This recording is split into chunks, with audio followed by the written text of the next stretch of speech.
attention. Now, here's a sad story on Yahoo Finance, but it speaks to the programming that a lot of Americans are under. The headline says, I'm 63 years old, worked hard my entire life, and I just got fired after announcing my retirement. Is that even legal? And what are my options from here? So this is a story of a woman that worked for this company all the way up to retirement age. And right when she was about to retire, she ended up getting fired.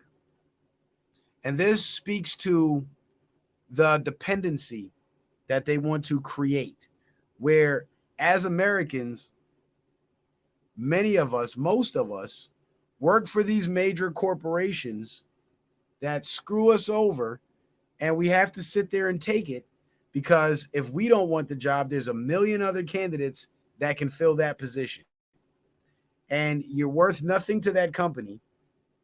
You're worth that company is worth more to you than you're worth to that company. Because once they fire you, your life comes to a screeching halt and they get to replace you and it's business as usual. And this is what the whole college scam is all about. This is the trap that they set for people. They don't encourage you to go to trade school and learn a trade to where you can have real world skills and be able to set yourself up to run your own business, because nobody can fire you if you run your own business. And if there's more small businesses, there's more fair employment, because if you've ever worked in a trade and you worked for a big box major national company, and you've also spent time working for an individual small family business, the differences are stark. The benefits might not be as great working for that small business, but one advantage that you have as opposed to working for that major national corporation is you have a direct line of communication to the owner of the company, the sole decision maker of that company. So you have more input, thus you have more value as an employee. But when you work for a national corporation and there's hundreds of thousands of employees across the country, you're just a number to them, and you're worth nothing. And this is why the establishment, Democrats and Republicans both, would prefer to have these major corporations monopolizing the industries rather than these independent small businesses, because from these independent small businesses comes your wealthy upper middle class. Whereas if the corporations controlled all the industries and the entire labor force, the only people that would make it to the upper middle class are the people who are operating in favor of the corporation. And you couple that knowledge with the idea that these companies actually monitor your social media activity and they fire you based on your political beliefs. Now they can help. Now these corporations, by controlling your livelihood, they can now control the narrative on social media. So all that free speech you thought you had, now you risk losing your job if you dare exercise your freedom of speech and say you support Trump if you work for a big leftist corporation. You see the play right there? So aside from enslaving the middle class, enslaving the American people, abolishing the middle class, they also gain political control. They gain control of the public political discourse.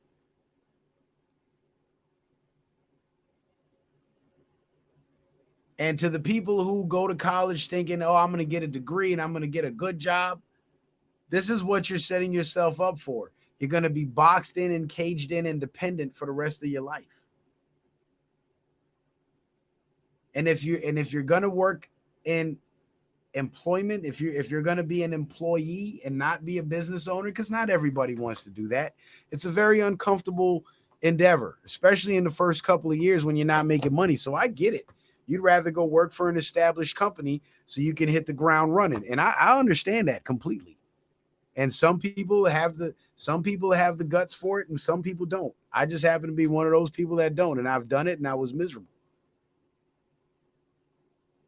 So I'd rather run my own business because that affords me freedom that I wouldn't have. Because Nobody can fire me because of what I post on social media. Nobody could make me put on a mask if they decided to try that shit again. Nobody can force me to take the vaccine. But if you work for a big major corporation, that's how they were able to get so many people with that bioweapon, by using their employers to force them. So when everybody is dependent on these major corporations and working for these major corporations, now if you have a fascist system going on, like kind of like what we have here in the United States, and by fascist, I mean the merger of state and corporate powers, what you'll have is the corporations enforcing policies that the government by law is restricted from enforcing, because the government couldn't mandate the vaccine. So they convinced the private companies to mandate the vaccine. You see how that works? So they allow them. So we would essentially be allowing these corporations to become a de facto government with powers that stretch beyond the Constitution, because the Constitution only limits the power of government. It doesn't limit the power of employers over their employees. So the tyrants that want to take over the country and rule with an iron fist would love nothing more than to have a corporatist system where everybody is controlled, so much so that you can't even enjoy a comfortable retirement.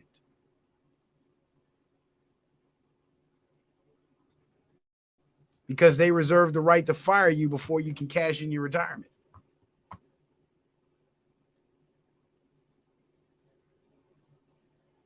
And this is why the mom and pop businesses are so important to the American economy, because the mom and pop businesses, they create an atmosphere more conducive to having freedom, because there isn't this big giant corporate umbrella of complete control. People are free to operate the way they want to operate. People are free to post what they want to post on social media.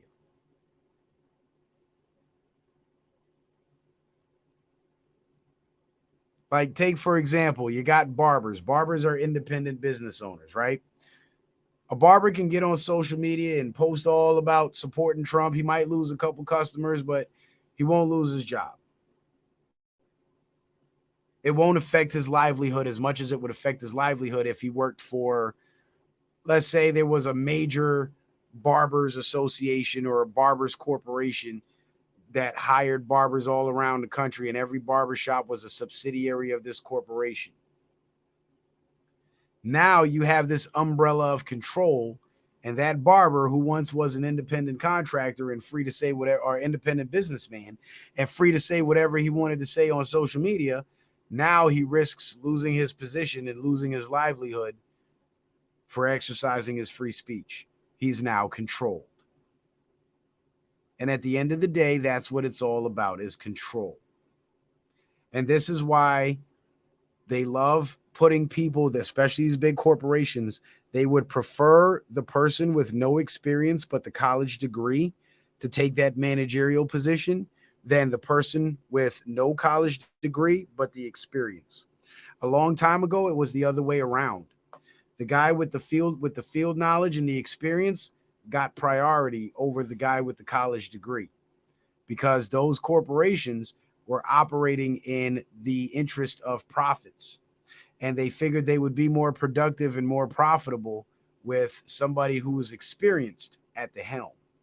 But now that everything's become so politicized and these corporations' earnings are kind of on autopilot because they've been able to monopolize large portions of so many industries, now they can pick the lesser of the two candidates, which would be the zero experience but the college degree, because they know the person with the college degree has been institutionalized, and they know that the universities are basically liberal bastions of they're like the fungus mound for liberalism, where every brainwashed individual that graduates from college graduates with these insane democratic ideological thoughts in their head, and they go along to get along, and they believe in the bullshit. So it's easier to get them to uphold the status quo once they get put in position. They're going to post a rainbow flag on the company website. They're going to promote Black Lives Matter. They're going to sell the agenda.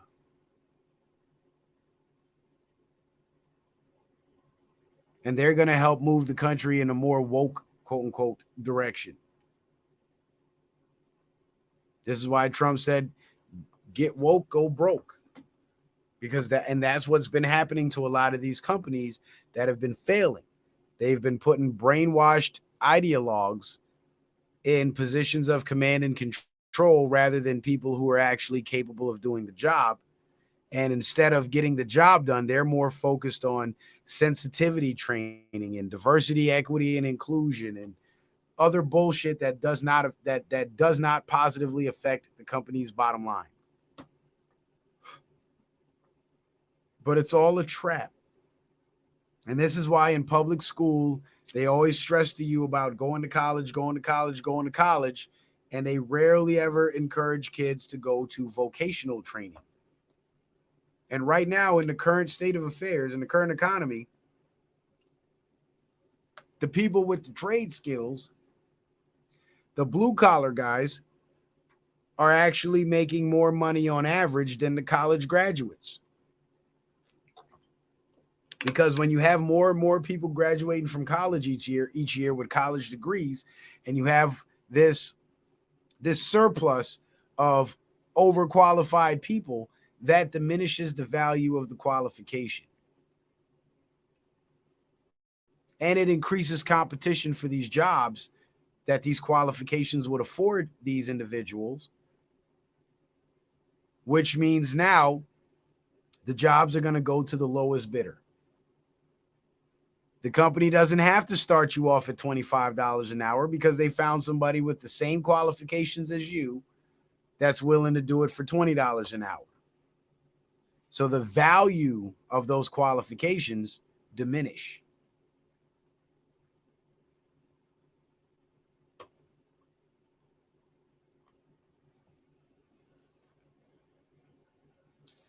If the public school system was really geared towards producing happy, healthy, vibrant Americans, they would be teaching certain things in public school, like financial literacy, home economics, how to trade on the stock market, how to file taxes, how the real estate business works. That's the type. There would be more emphasis on economic training. That would be more of the educational basis of the public school system. But if you look at what they're pushing on the kids now, it's nothing productive that's going to help them become smart, happy, healthy, successful people. It's setting them up for failure. And many of us as Americans, including myself, we got off to a late start because we bought into the public school bullshit and we set ourselves up for failure. And by the time we realized that we got conned and this scam wasn't working, we were well into our 20s, some of us into our 30s, and we decided to change course. But the beautiful part about being in America is when you decide to change course, there's always an opportunity to reinvent yourself and find that success that had been so elusive for so many years. And it all starts with changing your way of thinking. Because when I was younger and I thought college was the answer, I always thought I'm going to go to college and I'm going to get a good job. But then I started looking around at people that were older than me that were graduating college while I was in college and looking at the shit they were going through and the good jobs that they weren't getting. And then I started hearing about the student loan forgiveness program, and I immediately put two and two together and realized college was a complete scam, and I dropped out and quit. Because the whole basis of getting that loan is to go into debt so you can get this education, quote unquote, which is now indoctrination, get this education, get a high-paying job that's going to afford you the life of your dreams and be able to pay off these student loans at the same time. But the promises weren't kept because the people that are graduating with the qualifications looking for those dream jobs to create the dream lives for themselves, now they need the government to forgive their student loan debt because they can't pay back the debt. So that means the financial success that that college degree had promised us was not so. Because if college was worth it, there would be no talk of student loan debt forgiveness. Because all the student loan debt would be constantly and consistently being paid down and paid off with those high-paying jobs we were all promised. But it didn't turn out that way. Because it's a scam. That's how scams work. You do this and you'll get that. And you do it and you don't get that. What do you call that? A scam. You got conned. You got bamboozled. You got hoodwinked. That's what you call that. So once they started talking about student loan forgiveness, it should have immediately clicked in the minds of the people that, you know what? I'm not sending my kids to college. I'm going to encourage my kids to learn a trade. I'm going to train my kids to run my business. That's what I'm going to do. Fuck going to college. Because if they got to use the government to forgive student loan debt, obviously the student loan debt isn't getting paid off. And if it ain't getting paid off, that means these graduates aren't making the money that they were projected to make. And I'm not going to set my kid up for that level, for that type of failure.